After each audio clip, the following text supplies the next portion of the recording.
Salut tout le monde, c'est Foxer, j'espère que vous allez bien. Donc, petite vidéo sur le phare de ma MT-07 2014. Il ressemble à ça, voilà, donc c'est le gros truc là, hein, qui va là, qui va bien. Je vous mettrai une petite photo là. Hop, et on change pour ça.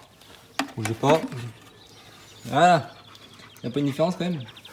Donc je vais vous montrer comment on fait pour le mettre et s'il faut faire des adaptations. Déjà, la patte d'origine, ça.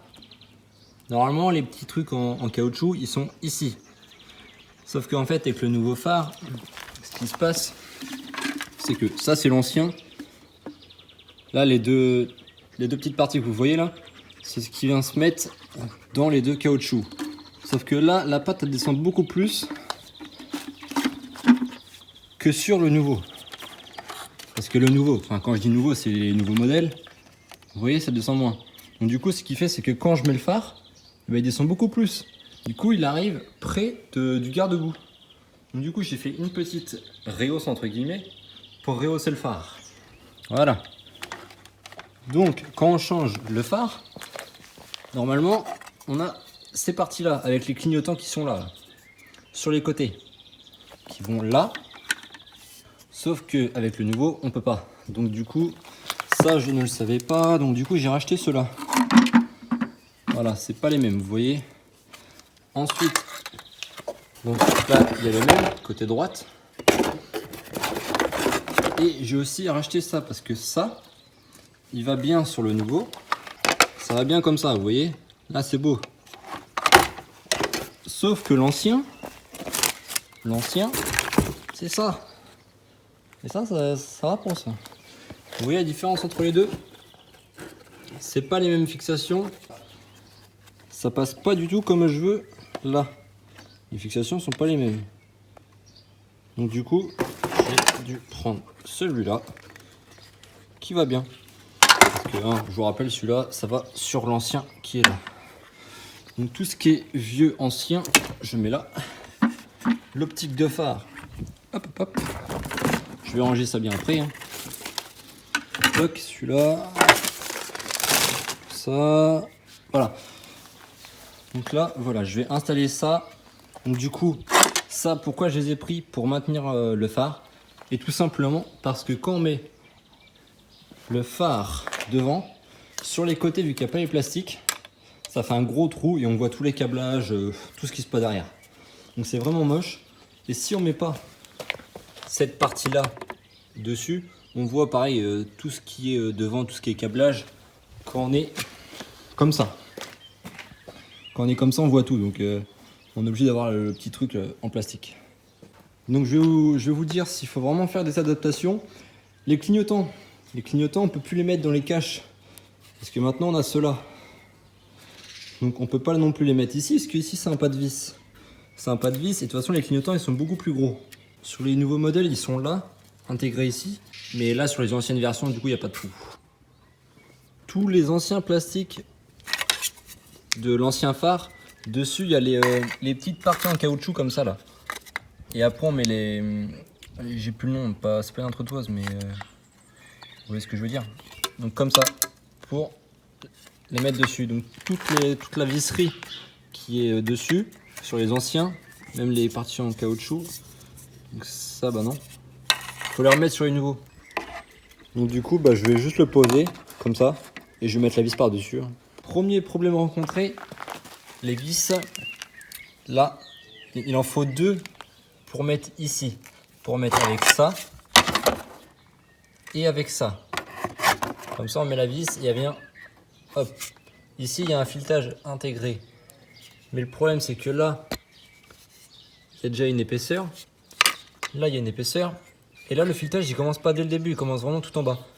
Donc, les deux premières vis qui sont là et ici sont trop courtes. Donc, il faut trouver deux vis comme ça, plus longues. Donc, si vous voulez changer votre phare, pensez à prendre des vis qui sont plus longues. Donc là, j'ai tracé à peu près l'axe de cette partie-là.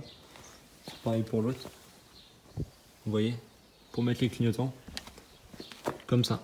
Hop, et tu mets les clignotants sur le côté. Parce que du coup, il n'y a pas de support pour pour les clignotants. Donc je vous montre le rendu. Toc. Là derrière, il y a comme ça. Et là devant, c'est tout propre. Bon, on reprend aussi un peu les vis, hein, parce que voilà. Voilà. Là, elle brille un peu, et là, elles deviennent un peu mates. Donc là, je pense que je vais remettre un petit coup de peinture après.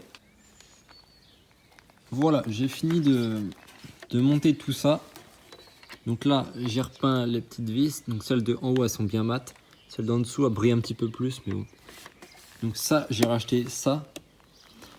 Je vous mettrai de toute façon tous les liens de ce que j'ai racheté. Donc ça et les deux plastiques en description. L'optique, je l'ai eu sur Facebook par un gars, franchement, très fiable, le garçon. Merci à toi, tu es du Mans. Peut-être que si tu vois la vidéo un jour, voilà. Donc ça, les clignotants, donc j'ai percé avec un four à bois, pile poil. J'ai mis les clignotants. De l'autre côté, j'ai mis une rondelle. Voilà. Comme ça, de ce côté-là, il n'y a pas de rondelle. Ça tient super bien en plus, ils sont super robustes les clignotants. Donc voilà ce que ça fait. Je vais monter tout ça ici. J'ai plus qu'à mettre les deux vis. Tac, tac. À poser le bas de l'optique ici. Et on est bon. Et à brancher les clignotants. Et l'ampoule. Bon les gars, il est tard, regardez. Il fait nuit. Donc là, j'ai fini de tout mettre. Ça, visser ici, visser là. Là, on n'est pas trop mal niveau... comment dire, il y a le même écart là et là. Voilà. Niveau centrage. Oh, c'est beau! Putain, la vache, c'est trop beau. Trop beau. Là, les clignotants, par contre, j'ai peut-être fait une connerie là. Ah, quoi. Ah oui, non. Ouf. Il s'était déboîté. D'éclipser le petit carreau. Donc voilà. Les clignotants, par contre, je les ai mis comme ça à l'arrache. Peut-être que lui, il est plus vers le haut. Enfin bref, ça, je vais les incliner juste après. Donc là, les vis toutes propres, installées. Alors, regardez ici. Alors, bougez pas, je vais prendre la lampe. Hop. Voilà, ça c'est pour vous. Alors, bon. Il y a la pâte d'origine, là. Celle-là. Ça, c'est la pâte d'origine. Donc, j'ai dû, faire comme je pouvais. Souder une pâte. Bon, c'est pas beau, mais ça tient très bien. Ensuite, là-haut, à ce niveau-là, voyons voir si je peux faire un truc. Ici, là, j'ai ressoudé pareil une petite pâte comme en bas, là. J'ai remis les deux tampons en plastique en haut pour que là, ça tienne le phare comme ça. Vous voyez bien?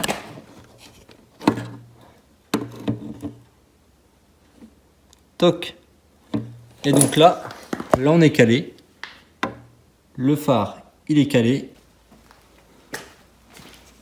Donc là, on est pas trop mal. Les clignotants, c'est plutôt propre. C'est bien mis. Vous savez, ça se voit même pas qu'on a percé. Hein. Tout est propre. La moto est nickel. Et c'est carrément mieux comme ça. Donc voilà le résultat final.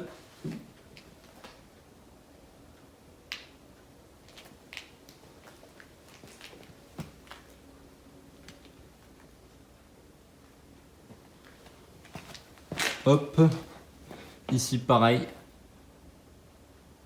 Donc les caches ils viennent bien ici. Hein.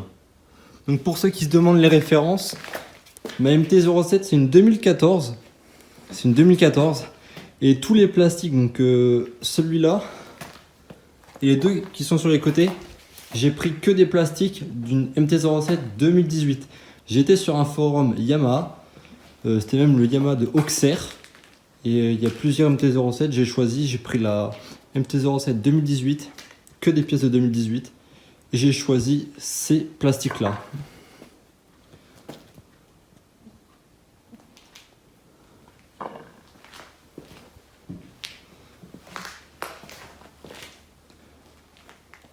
Putain, c'est carrément plus joli comme ça. J'espère que vous savez mieux comment faire et quelles modifications il y a à faire si vous voulez vraiment changer en optique. Donc moi je l'ai fait, ça m'a pas vraiment posé de problème. J'avais juste les deux vis qui sont là à mettre plus longues, la patte qui est en dessous à remonter et l'adaptation des clignotants. C'est tout. Après, il faut juste acheter l'optique et ces 3 petites pièces. Voilà. J'espère que la vidéo vous aura plu. Moi, bah écoutez, je kiffe la MT. Bientôt le permis. Donc rejoignez-moi sur YouTube, c'est Foxter. Sur Instagram, c'est FoxterYTB. Je mettrai plein de nouvelles photos. Et sur ce, on se laisse. On se dit à la prochaine. Ciao. Merci d'avoir regardé. Bisous, bisous, bisous.